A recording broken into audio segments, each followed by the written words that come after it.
Hello, hello. Welcome, friends. Hi, Sean. Hey, hi, Hello. Kary. How are you? Oh, it's good to see you. I'm good. Hi. Thank you. Nice to see you. Good, you too.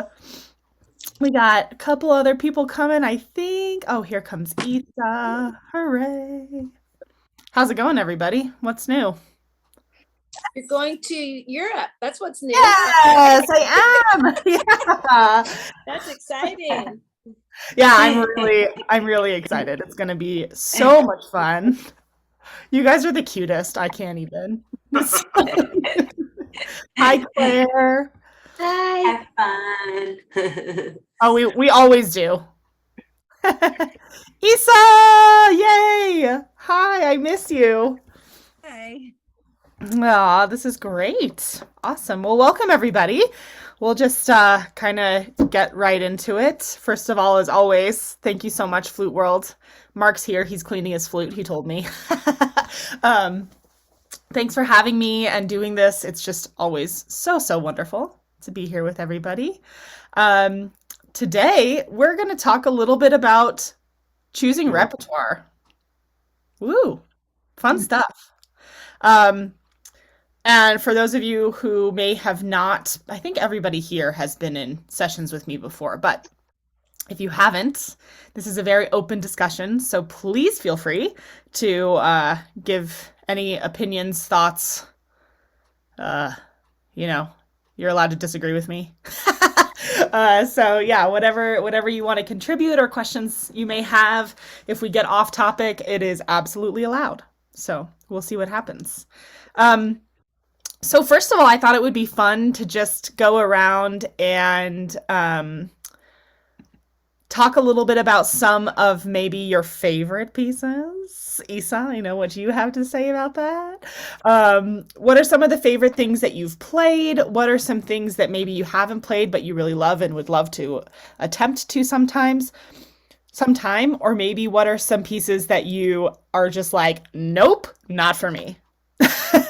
Either way, let's just kind of dive right into it and talk about what are some yeah, what are some thoughts?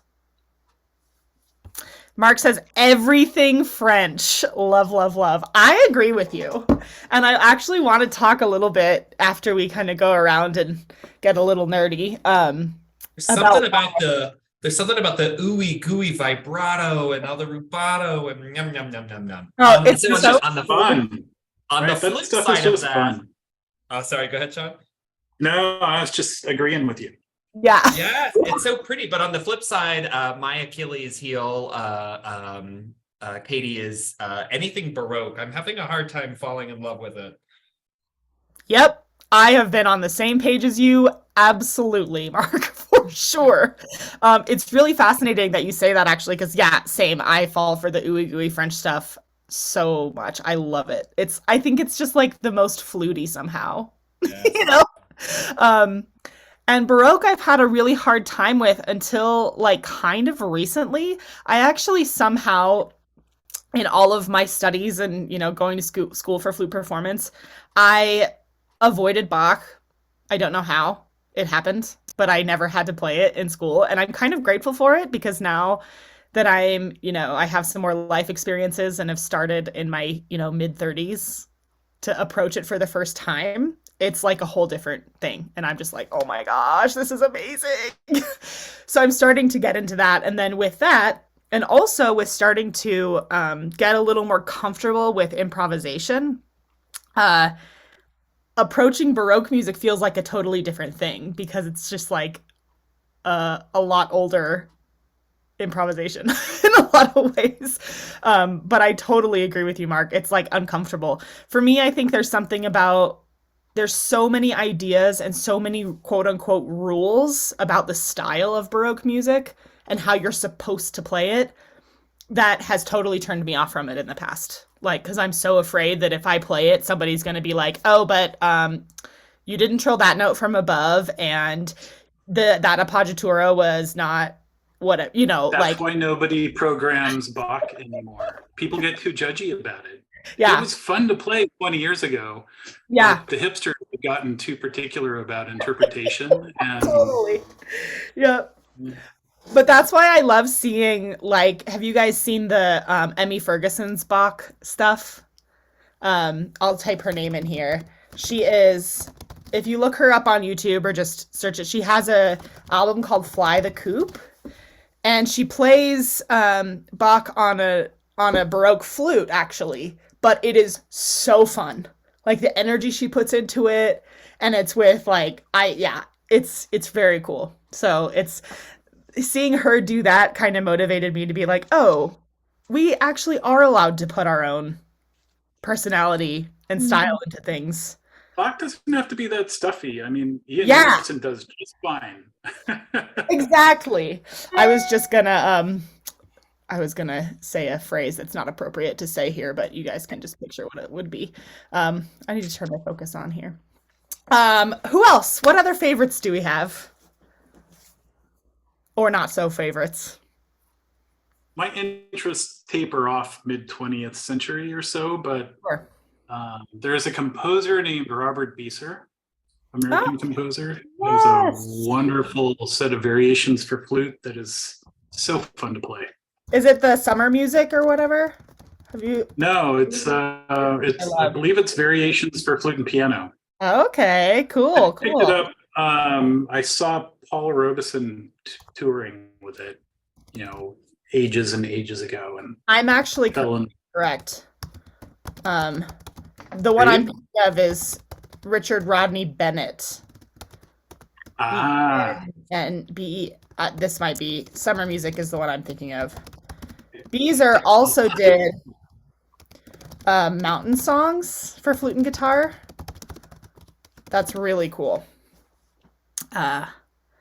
Caesar also has a piece, I think, on I think Paula Robeson played this too. Wasn't it Song of the Bells for flute and orchestra? Oh, beautiful. Cool. No, I don't know that one. Really pretty. That's awesome. Um, I am looking. I should have been prepared to do this first. I will remember to do this and see if I can at least maybe send you this link, Mark, or give it to you guys later. But a friend of mine, Brian Dunbar, where does he teach now? I should also know this. He teaches at Crane. And he and his colleagues have put together a beautiful, beautiful list of more modern music written by Black composers, LGBTQ plus composers, things that are more modern for us, but aren't necessarily the kind of contemporary music that you think like I can't relate to this, right? Because there's so much beautiful music that's still melodic and diatonic that you can relate to that is written by people who are still alive. um, and it's, I think it's so hard because we're so used to, especially in the flute community, we know Mozart, we know Chaminade, right, Isa? And Bach or the French book or Prokofiev, like all of these things that are wonderful, wonderful repertoire, but there is music that's actually being written now. And I feel so bad for not having that link at this very moment because I know I have it in my computer buried in the depths somewhere. But I'm happy to send it to you guys if I can find it sometime because it's really cool. It's like a spreadsheet that's updated all the time. Great, great, great resource for exploring things that maybe we don't know about as much. So I think it's cool and it's important. I know Issa's favorite piece. Music more exciting. Yeah. 'Cause you're not Totally. playing stuff that's just been played and played and played and played, and it's Yeah. kind of rejuvenates the sales, I guess you could say. Yeah, totally. Well, yeah, put some wind in your sails for Yeah, sure. that's what I meant. Yeah, exactly. Yeah. And I think it's there's two sides to that, right? Because for me, there's something about playing a piece that you know what it sounds like, what you want it to sound like, And there's familiarity there, there's some comfort there, there's some nostalgia there. There are all of the things that make it feel really good to practice, especially when you're trying to maybe get a little bit better at a specific thing.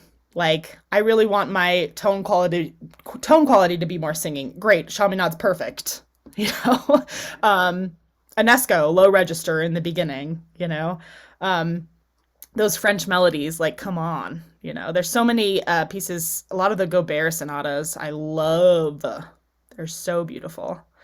Um, but then there's also something to be said about playing something that you don't know at all, right? I think it's kind of like meeting a new friend as an adult. It's like at first you're like, do I really want to spend time talking to you right now? I don't know. You know, but sometimes if you give it a chance, the more that you have the conversations, the more that you learn about that other person, that other piece of music, things start to become more comfortable, or you realize very quickly, eh, maybe we'll save this for another time. You know? But a lot of times I've been really pleasantly surprised with some of the pieces that I've attempted or tried to start learning and gotten to know, you know, that I'd never heard before. But it's definitely harder, I think, sometimes, at least for me, you know. Uh, Issa, talk about your favorites. No! Issa loves the chaminade, and I love it. She's gonna learn it. She's gonna rock it someday soon. I know it. Before I die. Yeah, perfect. I'd say that it is achievable much sooner than that. I'm not familiar with like a lot of music. Mhm. That's why I enjoy the Facebook groups, because Yeah. it's introducing me to stuff that I would never ever know about. Like Hmm. the amateur group is playing dolful Oh, I don't know. etudes. Yeah, Okay, I am not enjoying them. yeah. Kind of that friend that you're kind of like, yeah, out. But I can see in some of them it's a lot of good practice. So Yeah, I would actually say that is one that I'm not really fond of. that's okay. You know, totally. It's important to know both what you like and don't like, right? And I think it's important too to sort of, when you get that feeling like I'm not really enjoying this, go a little deeper and ask yourself why. You know, what is it about it that doesn't appeal to you?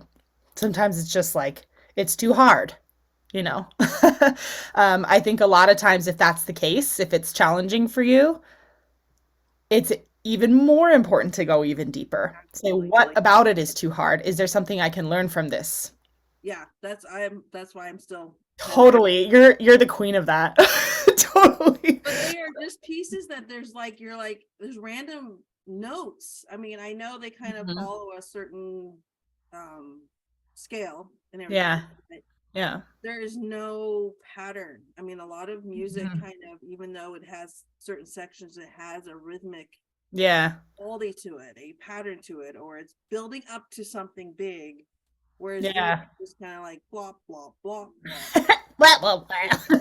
Not as much to hold on to, right? Yeah, Um, Yeah, when it's one long string of effects and there's no coherent musical idea behind it, then I'm like, Yeah. okay, modern experimental. Yeah. Awesome. Yeah. You know, it makes me it's fascinating too, because there are pieces that I used to be just like, no way. I never want to try to, like, Barrio Sequenza or something like that, you know.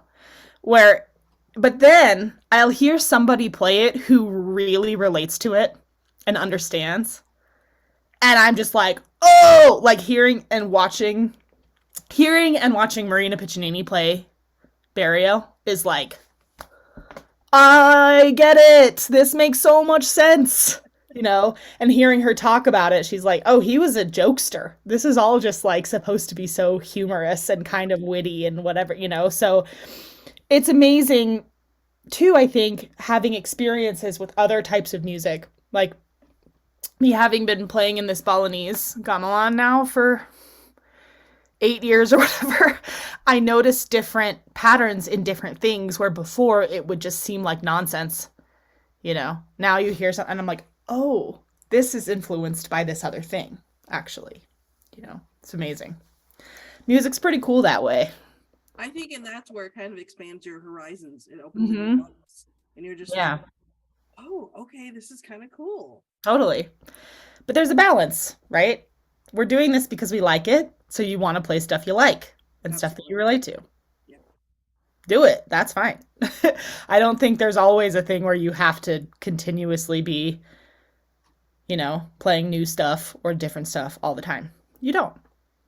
But it's good to step outside every once in a while, So I like what you mentioned earlier, Issa, about, how do we get to know what's out there? How do you expose yourself to repertoire? Whether it's, really foundational kind of flute stuff that we all know and have played. I remember when I started in my undergrad at the University of Denver, I knew nothing. I'd never heard any of the French pieces. Yes, but I'd listened to Galway's Celtic CD. That's pretty much what I knew, right? I really didn't know much. I knew Carnival of Venice and Chaminade probably. And I remember feeling so intimidated by my colleagues because they would say, oh, what about this piece? Oh, I'm learning this piece. Oh, did you hear so-and-so play Martin? Did you hear this person play this? And it was all gobbledygook. I'm I don't know what you're saying. This is so intimidating. Yeah. But the beauty of that is, and you're doing this, Issa, so many of us are, with being in these groups, and all it takes is just listening, Find a random, just go to Spotify or YouTube or something and just type in one of your favorite flutists and see what comes up and listen to it, It's so much easier now than it used to be. Isn't Because it? I was in college, I had to smuggle a tape recorder into the music library and dub stuff off of LP. Totally. Yeah. We have no excuse not to be discovering things now, It's true. It really is. Yeah. So, speaking of, what are some of your, have you guys had any experiences of seeing somebody play live, like a flutist or not? Could be a string player or a singer or something. And you heard a piece of music that you were just like, oh my gosh, that was so inspiring. I loved that and I want to learn it. Has that ever happened to you? No? Not my small town. Yeah, that's fair, Issa. But you have heard things that have inspired you. Maybe not live, right? Yeah, Mhm. mainly. Yeah. Yeah. Yeah, it Music counts. created. What Or about you, listening to Sean? you play. Yeah. Listening Oh, to yeah. me? Oh, thank you. I'll take it. No. What are you going to say, Sean? Oh no, I had already related part of the story where I went to see, Paula Robeson years and years ago, and she was touring for her American Masterwork CD at the time. Yeah. And one of her past teachers was my teacher at the time, so got to, meet her and take a look at some of the repertoire and fell in love with some of the pieces. So that influenced the program for my senior recital. Beautiful. That's so, so beautiful. Paula Robeson, the way that she plays is so connected. She's got this magical energy that is just so beautiful. And every time she plays something, you're like, oh yeah, she's playing right from her heart, I was very fortunate to have spent a lot of one-on-one time with Paula, actually, because in Boston, when I was working and living in Boston, she just needed somebody to kind of help her with her computer a little bit sometimes. So I'd go over to her house, and most of the time we'd spend just talking about her life and flute and nature and the things. And then occasionally I'd be like, here's how you clean up your email. And just hearing her speak about her life and her career, it's so genuine and beautiful. It's really cool. You can tell when people Her last play. name, Roberson? Rober? I'll spell it for you. Okay. Yeah. O-R-O-B-I. Look up her things. They're Yeah, find her on YouTube. There's lots of stuff out there to listen to. Yeah, that Beezer Mountain Songs her playing with flute and guitar is wonderful. So, so joyful, you know. Yeah. Um, She was also touring the Lieberman at that point because it was a new piece, right? This is that yep. time because I'm old, so. Ow! No, you're not. So I ordered two pieces off of that program. I ordered the Beiser and the Lieberman. Yep. And I spent a few weeks on each one and just fell in love with the Beiser. I love that. That's awesome. Another place for discovering pieces that you never heard before are these flute conventions. If you ever get a chance to go to like NFA or really any, I mean, there's so many that happen all over the country. But I mean, NFA is wild. Like it's it's so packed. But there are a lot of pieces that I heard and composers that I'd heard at places like that I never would have, you know, had the chance to hear otherwise. So that's pretty cool. Or old stuff through new ears, like Kirsten McCall's take on Paganini 24. I have a copy of that he gave to me. Do you? Let me see if I have it right here. I'll show you what it looks like because it's ridiculous. Hold on. I had it close. Let me see. This is how organized my music pile is. It's in a bucket. Oh, okay, that's organized. It's not a pile. Oh God. Sean, if I find it, I'll send it to you, okay? Cool. Love to see it. It is it's wild, but I'm not gonna. Nope. Not immediately. It takes me more than 25 seconds. I'm not gonna do it right now. Or like hearing Robert Dick on bass flute. Yeah. Right. Exactly. Listen to that all night. Yeah, amazing. Totally. But I think this is such a beautiful thing is to start exploring, and listening is where it starts, in my opinion. You know, whether it's a specific flutist that you really love, or a style of music that you really love, or even just, you know, turning on the classical radio station. Like, whatever it is, if you pay attention to how you react to something that you hear or see, I think it can open so many paths to discovery. It's this, I think I talk about this all the time, but being curious about something. Be curious, not judgmental. That's one of the quotes from my favorite TV show, Ted Lasso. It's the best TV show ever of all time, I think. Be curious, not judgmental. And if you're curious about the music that you're listening to, especially with things like Baroque music, right? What we were saying earlier, don't be judgy about it. Be curious about it instead. And if you notice, you know, you physically feel an emotion that's connected to something, whether it's joy or excitement or inspiration or the opposite, right? Those things are important too. Then you can kind of start to go down these rabbit holes of discovering new, old, new to you things, whatever, that might inspire you to do something that you never thought you would. So it's pretty cool, you know. I was wondering, because when this topic came up to talk about today, part of me was like, you know, I could just make a list of all the things that I've played and have loved to play. But any list any of us would make, I think, is just so, it's not quite enough, you know? It doesn't really cover many bases. There's so many options, and a lot of times it can be really overwhelming. Yeah. You felt that. I feel that way all the time. Like, where do I even start? Right? Yeah. Mhm. Well, you know, you kind of get that urge to like start looking and stuff, and then once you, like you say, get down the rabbit hole, then you're kind of like, oh my gosh, I need to stop. Yes, because there's also a danger. Frustrated. Yeah, totally. We've been there. We've had those talks, Issa, for sure. You know, and it's like this,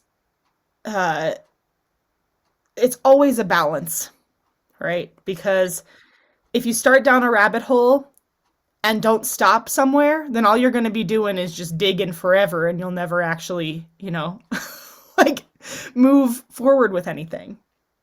So while I don't think that it is important, I really believe that, it's not important to learn a piece and get it perfect.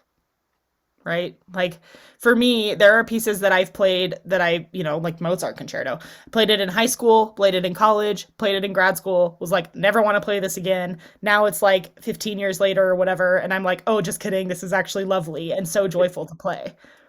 But I needed a break from it, you know? Yeah, when you're not doing it twice a month for a competition or an audition, or like, Exactly. It's like, oh, you wait. really want to hear Mozart D again? Please. But then it means something different when it's not in that context. Right? Sure. So, and you learning shamanad right now, Isa, like you'll learn a section, maybe you won't play it for a year, you come back to it, and it still is there for you. There's some comfort in that. Yeah, yeah. So for me, I have like a list of pieces that I love to play that I always come back to. That Anesco is one of them. I just love it. I think there's something about like the low register entrance that's just like velvety. Enesco? Yep. Someone It's wrote in it. the chat there. It's here. I'll look it up. We did it in the solo of the month group, maybe Yeah. early on. It was almost a couple of years ago now. So Yep. if you go dig through the old posts, you'll find everyone hacking away. It Oh, there we go. Yeah. was fun. Yep. And, I was influenced heavily by Galway because I studied with him for so long. And so a lot of the pieces that are dear to my heart are when I was young, listening to that sound that he has.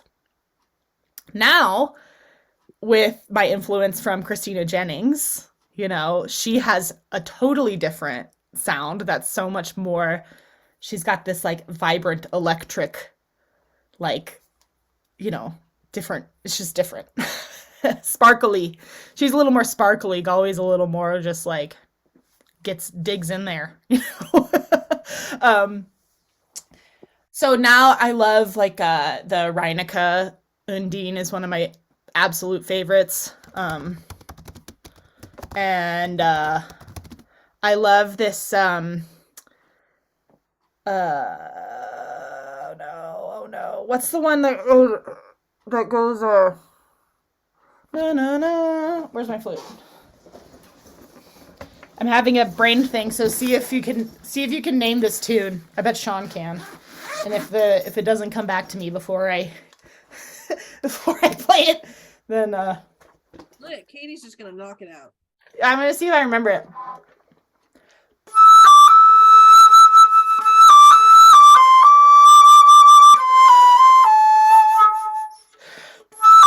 Yeah, I know the melody, but I can't name it.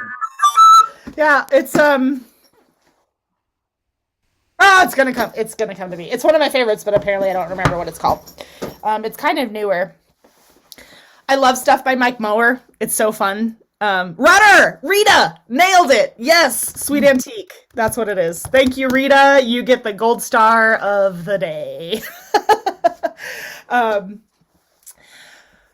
And Undine, mermaids, we love them.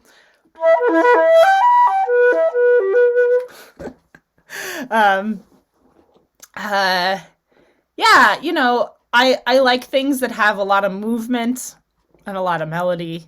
Like those feel really good to me. Again, getting into Bach now, so that's kind of cool. But yeah, there's so much out there, and I think going back to what we were just going down the rabbit hole of is this feeling of overwhelm. Like, where do I even start? Right? How do I choose something that, because when you choose a piece of music to play, you're going to be putting a lot of time and a lot of energy into learning a thing. Right? So sometimes Where is all that time going to come from? Yeah, right? Exactly. Well, true. But Well, like we did one of the movements of Beef Tank a couple of years ago in this group. Yeah. Just gorgeous. I fell in love with it. I bought the entire suite and never got back to playing it. Yeah, totally. Time. It's just, yeah, it's hard. And it's like decision fatigue almost, like if you're going to make a choice to put a lot of time and energy into learning one piece of music, sometimes it's hard because you're like, is this the right one? Am I sure though? Maybe I should do this other one actually instead. Oh no, but maybe I should do this. Oh no, maybe I just shouldn't do anything at all because this is way too hard and I don't know what to do. Well, Isa's plus, laughing. if you're planning ahead for a recital or an event where you need to perform, you also have to take level of effort and time budgeting. Yes, into account. absolutely. To me, it's almost easier if you have an event planned because it's like, okay, Helps make the I gotta do decisions. this and this and this. I have to make a decision. I have to plan a program. Fine, right? Usually what I'll do for programs like that is I will take 3 or 4 pieces that I know I just have played a lot before. And then I'll choose one that's a challenge for me to learn so that I have something that's keeping me, Engaged. engaged and making a little bit of an effort while not setting myself up for failure. Not overwhelming yourself. Yeah, exactly. So to me, the answer to this question, though there is not just one answer to the question, is make the decision and know that it is not wrong, no matter what. Whatever decision you make for something to learn a piece of music, it is not a wrong decision to make. The important part is to just say, yep, I like this one, gonna learn it. Cool. And maybe there comes a time where you say, let's say it's the Chaminade, you start learning it. You give yourself a few months. I'm going to work on this, a few times a week for a few months. See how far you get. If you get to a point where it's no longer really feeling very meaningful to you, it's feeling like for example, in my undergrad, my teacher made me play the Hindemith Sonata for an entire year. That is the only piece I played. It was awful. And I never wanted to play it again. But then I recorded it again like a couple years ago because I was like, oh, just kidding. This piece is awesome. But if you beat something into the ground, it loses some of its luster, right? But to me, that's another fun one. Oxtuk. Yeah, that's it. The solo one. So yeah. fun. Names on these stuff is like, how do I even put the letters into? Is this how you spell it, Sean? I'm going to put it in the chat and you can just correct me because I might be wrong. I'm sure I pronounce it wrong. Oxtuke. Yeah, that looks right. Mm-hmm. It just means there might 8, be a U in there somewhere. Pieces is all it means. Yeah. Yeah. It's for solo flute. So. Yeah. So the point is to make a decision to put time and energy into something that you like. Find something that you like. Don't overthink it. Once you get to a recording, you're like, oh, this sounds really great. Cool. Get the music. Start learning it. Then, if you need to take a break, 5 more recordings. Yeah. Yes. Thank you, Sean. Exactly. Get 5 more recordings. Listen to as many people play it as you can. Get a lot of different interpretations. Laura was doing that with the Do To You, Isa, in our For the Love of Flute group, right? She came over and we had a Do To You analysis party and listened to a bunch of different people playing it. I've done that with Chaminade. Yeah. It's like a bucket list piece, Then if you need some time away, guess what's great for that? Etudes. Guess who loves etudes? Etudes are so great for the kind of in-between times, for the times where you need something that doesn't take so much depth and real, I was going to say focus, but they do take focus, but they're generally shorter. They're not always easier. But there's something to be learned from them, and you can kind of take an etude, take some pieces from it, and then let it go. It's a little bit less of a commitment a lot of the times, I think, unless you're doing like Paganini, which is a whole different thing. Those are lifetime etudes. That was a rough couple of months. Woo! But I still go back, and I've been trying, I'll have sessions where when I have a hard time figuring out what I want to practice, I go to Paganini because I think they are so hard. And for me to have something that really challenges me to I have to use my brain. If I'm having struggle focusing, having issues focusing. Force yourself on the rails. Yeah. Yeah, I force myself on the rails. Exactly. They're kind of my, I really want to be good at them eventually things. So it never hurts for me to practice those. Marina sets a high bar. She does. I know. She totally does. Number 4 is that one I have memorized now. So now I'm working on number 1. But that's one of those things that I'm not preparing for anything in particular. I just, put time in when I can and want to. And those are some of my bucket list things to learn. That being said, I'll be honest with you, I have had a little bit of a repertoire crisis this last couple of years. Because I have not been that interested in preparing a flute recital. I don't really, care to put together a flute and piano French music concert. Doesn't sound that appealing to me. I'm like, I've done it. So many people are doing it. Not that there's anything wrong with it. I just kind of lost I was like, do I want to do that? I don't know. And then I was like, well, what do I play? What do I learn? I don't know right now. I've been kind of practicing Paganini, been kind of doing etudes, and then I've just been playing what I need to prepare for whatever orchestra concerts and stuff that I'm playing. But now I need to go through the process of what inspires me right now. And the answer isn't necessarily French music or, some of the classic repertoire that we all have been expected to learn. I think it's time for me to find something that's a little bit outside of my box. Maybe it's Kirsten's Paganini, Sean. It's outside of everyone's box. I gotta practice multiphonics, But it's at a point where it's like, I need something that's new for me. That's challenging but inspiring, and sometimes it's really hard to kind of break that ice, But ultimately, I really do think that it comes from making the decision that, first of all, you want to learn a piece of repertoire. Maybe you don't. That's okay. I think deep down we all do, though. We play the flute, so, Second of all, do you have... Okay, I'm going to back up. This just popped into my brain. Here is a list of questions you can ask yourself when trying to choose repertoire. Do you have anyone that you would like to play with eventually, someday, even if you don't know them now? Is there a combination of instruments that really makes you feel excited? Flute and piano, solo flute, flute duets, flute and guitar, flute and percussion, woodwind quintet. You can get it. Flute and harp, totally. Yes. You can really get into each of on my little iPad and my music thing, I have my different, instrumentation lists of music.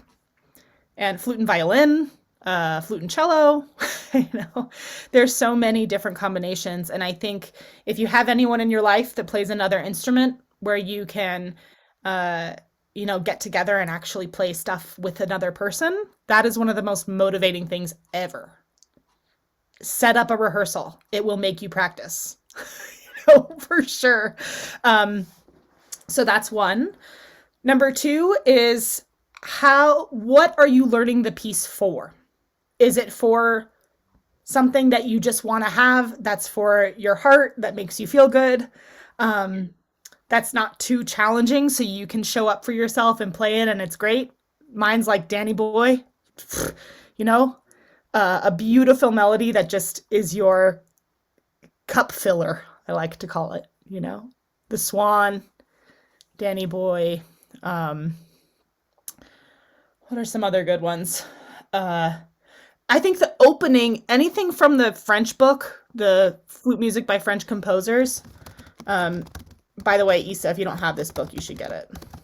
I think you can get it on Amazon.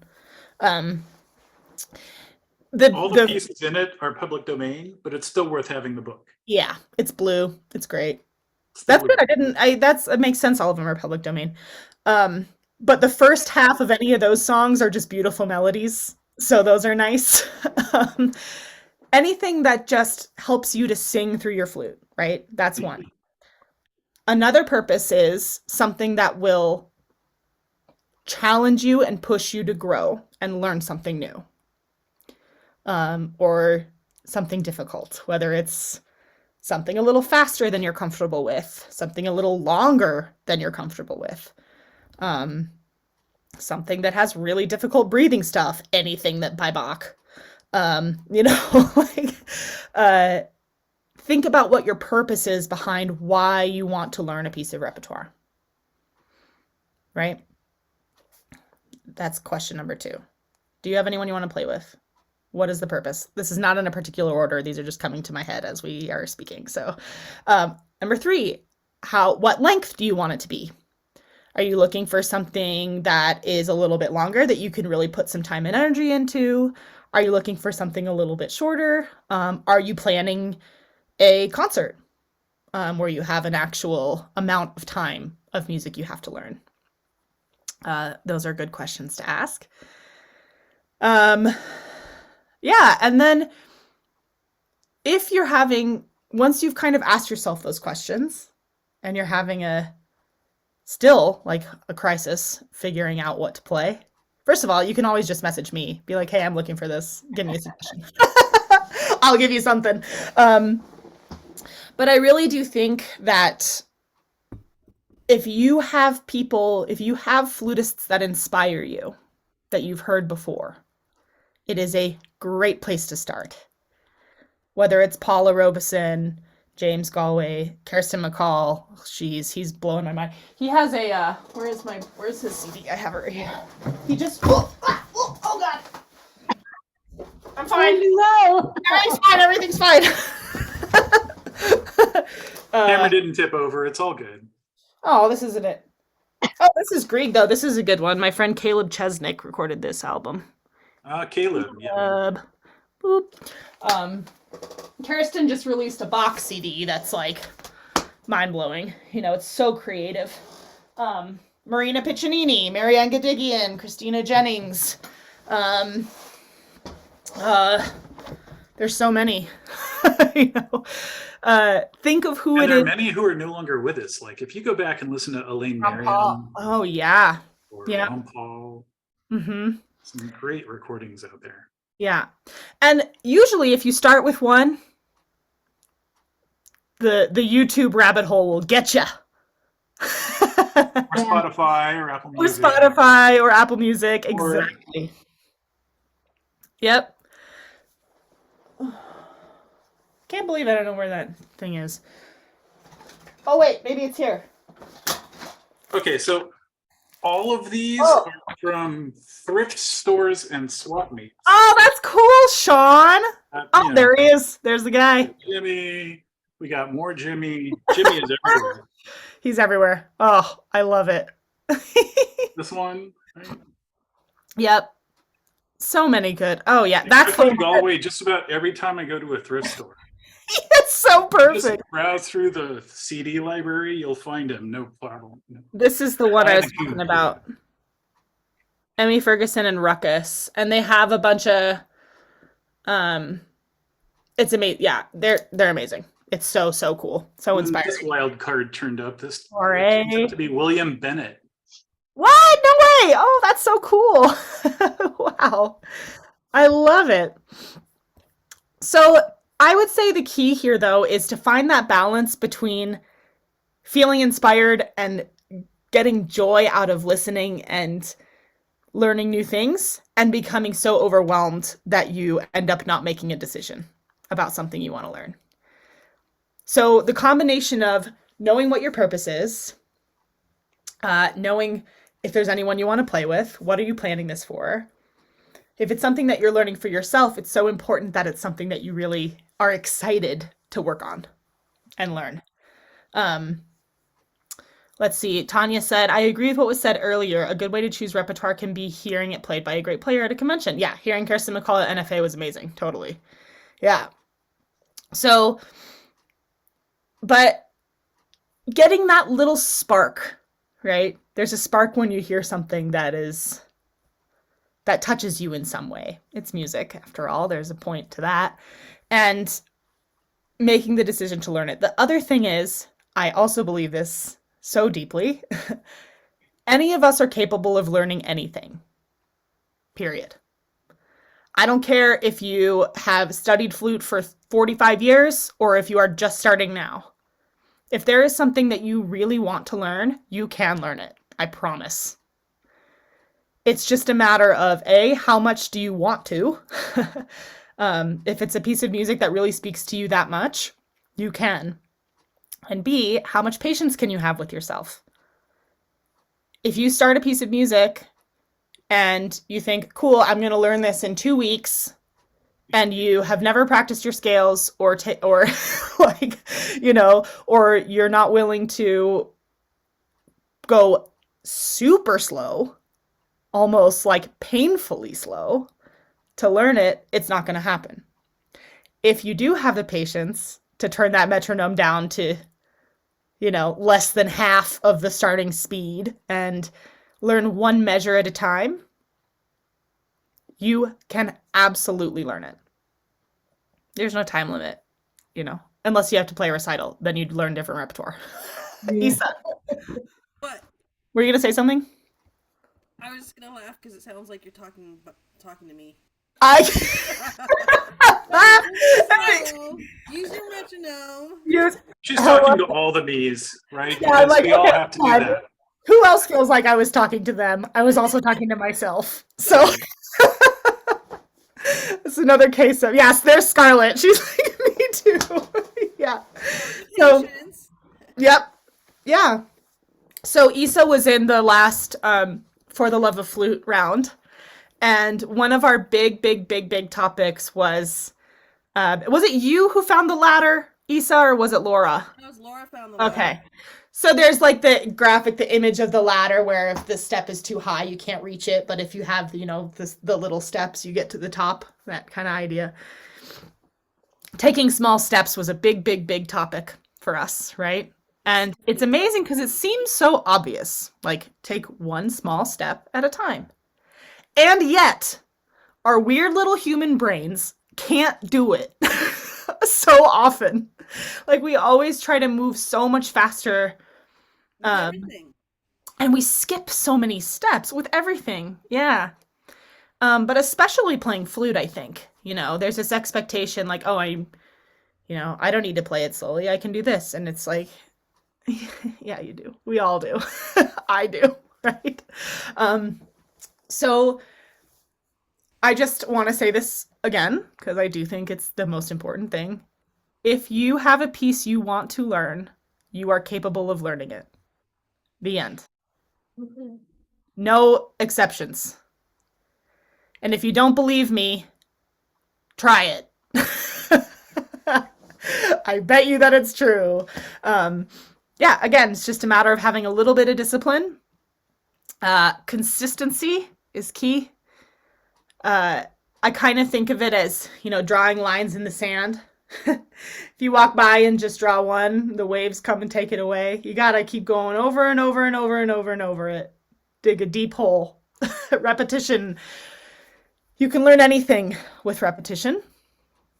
But playing slowly, you know, you can't, there's no shortcut. There's no shortcut to that. So there are many tools to help. Cool. So, does anybody have any last kind of final questions, or does anybody have any things they want to ask as far as pieces they want to play? I can recommend stuff if you want, or experiences with learning a piece that maybe went well or didn't go well, whatever. If you have any questions or thoughts, now's the time. Throw them at me. One more suggestion. Yeah, please, Sean. We have these apps. I don't know if this will come out on screen, right? Like we've been using for the solo group. Oh, Yeah. it disappeared, didn't it? Tom Play. Is it one word? I will, yeah. The like we have Tom Play, My Pianist Pro, Cadenza Live, These are We have great. Yes. all of these great apps, and the music is in them and the background is in them. So it Mhm. makes it really fun to explore repertoire. If you haven't played something that's in their library before, then Yep. you can slow it down as much as you want It's a great suggestion, and Sean. have fun. It's so good to learn music with those too because you can like loop sections. Um, you can slow down a part and play the same measure over and over again and kind of just slowly increase it as you learn it. And you're learning it Yeah. along with the accompaniment, along with the piano part, which is so valuable. It's really, really Right. cool. So you never end up on stage wondering what the rest of the group is Yeah, supposed to be. exactly. Exactly. Um, Pianists are not our accompanists, they're our collaborators. Accompanists. Accompaniment. We are equals here. So it's so important as you're learning music to be learning the pianos, what the piano player is doing as well, or the guitarist, or the cellist, or the harpist, or the other flutist, whatever it is. Um, I relate chamber music like that to conversations. You know, you can tell if somebody's listening to you or not. And if you're not really listening to the other person, like the conversation's not going anywhere. We've all been on the other side of those, probably, you know. Um, Thank you, Sean. That's a really good suggestion. They also have fun songs in there, like, you know, you can play along with the Beatles or Adele or Hmm. like Elton John, whatever, which can be really, really kind of fun sometimes. Um, yeah, cool. Anything else? Another thing you can do is get just empty backing tracks if you want to do improv. Just find some 12-bar Yes. blues and go for it. Right? Improvisation. I think, you know, yeah, I knew that I was going to see some head shakes there. I think maybe one of these next classes over maybe the next for the Love of Flute class we'll do a little improvisation introduction because I think it's so freeing and important and wonderful to become comfortable with improvisation. And it has so much to do with self trust, self confidence, and letting go of your fear of judgment. All of that is wrapped up in improvisation, and it is a beautiful thing to practice. I went through all of it and still do go through all of those fears when I, you know, do improvisation in different contexts, but it's one of the most powerful tools that we have. Isa's like, okay, I'm sorry. I'll do it. I literally used to. So when I was in high school and beginning of college, I had a jazz guitarist boyfriend, and he used to try to have me improvise with him, and I would literally break down in tears. Like it was so anxiety inducing. I was just like, I would actually sob, and he's like, "Are you okay?" I'm like, "No, I can't do it." Like, it was ridiculous. Um, but it's, you know, there's a lot of stigma behind putting yourself out there that way. It feels a lot more vulnerable for some reason than hiding behind notes on the page. Yeah. But it is so good. Any Well, warm there's like a half step you can do. You can get like the karaoke version of a song, Yeah. figure out the flute part by ear. Great exercise. Totally. I'll turn on like, you know, Lizzo. Just figure out the melody. It's a wonderful place to start. Whatever your favorite, whatever you like to listen to. Yeah. It's fun. When I was in grad school, I was commuting a lot, and my friend, the other girl getting her master's at the same time as me, Leanne Hampton, she teaches in Indiana now. We used to sit in my car and just turn on the radio and make stuff up. It's really fun. Maybe after a martini or two. I don't know. Carpool karaoke. Yeah, exactly. Flute style. Most important thing on that note is to have fun. We do this because we like it, and sometimes we forget. Sometimes I forget. So have fun, enjoy, go explore, you know, and you can't do it wrong. That's the good news. So there you go. If any of you feel stuck or like, I have no idea where to go, I don't know what to choose, I need a few suggestions, I'm happy to help. to give you recordings or repertoire suggestions or whatever. Anytime. So there it is. That's cool. So nice to see you all. I'll be doing, I think this time, instead of 2 weeks, we'll be doing an Etude of the Week class this coming Saturday. So if anybody wants to play a Garibaldi Etude, you're welcome to. We'll be doing all of them up through 16. So that'll be really fun. Maybe I should post one actually before Before we get to the end of the book. Yeah, exactly. I think I posted one this whole time, but I think maybe before this class, give everyone a little, give Little myself push. a little credibility, like I actually can play the flute. I saw voting's out for the next book already. Voting is out for the next book. That is because I have received requests from To get an earlier start. from Flute World and Mark, because I keep doing it at the last minute because that's just kind of how I roll in my life. I'm a super procrastinator, and so the poor flute shops don't have any chance Inventory, of getting music in time. Like, can you please give us some notice, please? So, What happened to Mark? Is he still cleaning his flute? yeah, probably. So, so the voting is up in Etude of the Week for the next book. Go ahead and place your votes, put in your bets. I put in your bets. I don't know where that came from. Also, I'm sure you saw the announcement. We're going to be doing a really special thing with Paul Edmund Davies over the next 4 weeks, starting a week from today, starting next Sunday. He has written and he's arranged some of the etudes. They're actually French horn studies. Gallay, Gallay.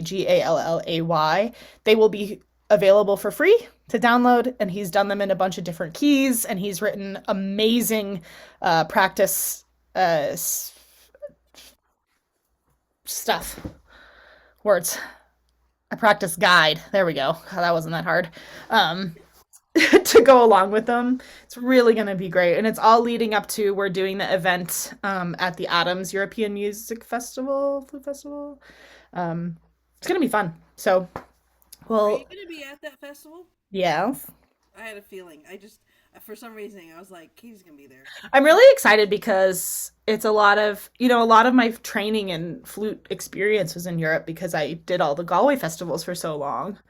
And so many of those people I haven't seen in so many years. And I'm really, it's going to be a little family reunion.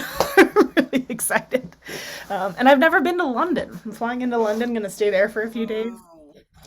So I'm excited. It'll be fun. I hope you go live at some point. We will. Yeah, that event will be streamed live. So I'll do that we'll do it in the Etude of the Week group. But yeah, so next Flute World event will be on Saturday, this coming Saturday, the 25th. Same time, same place.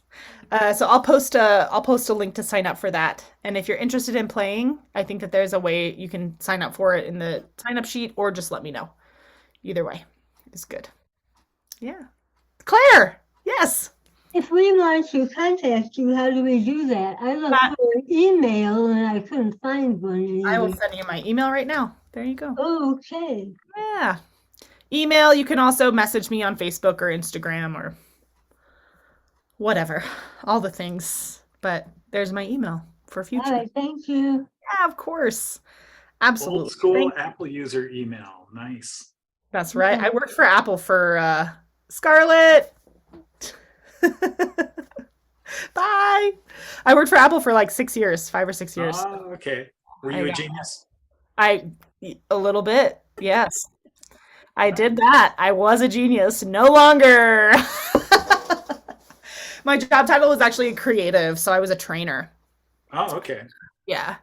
But I dabbled in the genius bar a little bit. I replaced some keyboards in my day. Plenty of them needed replacing. Yes, a lot. Totally. Awesome, everybody. Well, thanks again for showing up. So good to see you all.